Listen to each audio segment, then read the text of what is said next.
Πάντα στα δύσκολα θυμάμαι να δειλιάζω. Στόχους και όνειρα στην άμμο σχεδιάζω. Σε ένα χαρτί απ' την αρχή τα ξαναγράφω. Μνήμες κακές από το χθες τις διαγράφω. Κράτα τους φίλους σου κοντά και τους εχθρούς σου πιο κοντά. Τα τεκτενόμενα πολλά, κάποιοι με πλήγωσαν σκληρά. Βγάζα απ' τη στάχτη μου φωτιά, όμως με πνίγει η θηλιά. Είναι τα λόγια ακριβά, τους είπα λίγα τελικά. Κάνε καλό να δεις καλό, για το καλό σου κοίτα. Από το ένα δώσε δυο και με τη γνώση χτύπα. Είπα θα διώξω το θυμό, γι' αυτό μιλώ με την ελπίδα. Το μειονέκτημα προσών το έκανα για κοίτα. Είπα για κοίτα τι να δεις που δεν με ένιωσε κανείς. Έχω στην πλάτη μου σταυρό που κουβαλώ και γενετής. Το ένα μισό στον ουρανό, τέλος στα έγκατα της γης. Όταν μιλάω στο κοινό θέλω να είμαι ειλικρινής. Είμαι και πάλι ένα βήμα πριν αρχίσω. Τόσο κοντά που δεν κατάλαβα το ρίσκο. Δεν θέλω κάτι να σου πω για να σε πείσω. Αυτοεκτίμηση σημαίνει πως αξίζω. Είμαι και πάλι ένα βήμα πριν αρχίσω. Τόσο κοντά που δεν κατάλαβα το ρίσκο. Δεν θέλω κάτι να σου πω για να σε πείσω.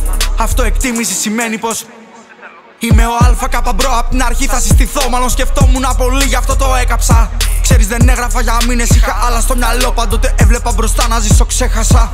Κόλλα με τα λίρα τον νίκη για να βγάλουμε. Τα μεροκάματα στην άκρη δεν θα βάλουμε. Είναι αβέβαιο το μέλλον, τι να κάνουμε. Φτώχοι και πλούσιοι στο τέλος θα πεθάνουμε. Γι' αυτό καλύτερα να ζήσουμε το τώρα.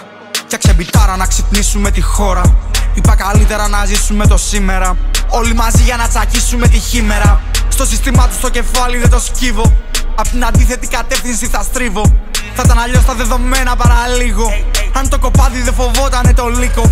Μα φυσικά ψάξεις βοσκός έχει πείσει και καλά. Και στη Βουλή ηθοποιοί κάνουν παράσταση. Χιλιάδες πρόβατα και εσύ ψάχνεις μια λύση. Τελικά αυτοεκτίμηση, hip hop και επανάσταση. Αυτοεκτίμηση σου φώναξα ρε μπρο μου. Πέρασαν χρόνια για να βρω τον εαυτό μου. Μοχλό βραχίωνας μου πάντα το μυαλό μου. Τροφή για σκέψη είναι κάθε μου γραπτό μου. Είμαι και πάλι ένα βήμα πριν αρχίσω. Τόσο κοντά που δεν κατάλαβα το ρίσκο. Δεν θέλω κάτι να σου πω για να σε πείσω.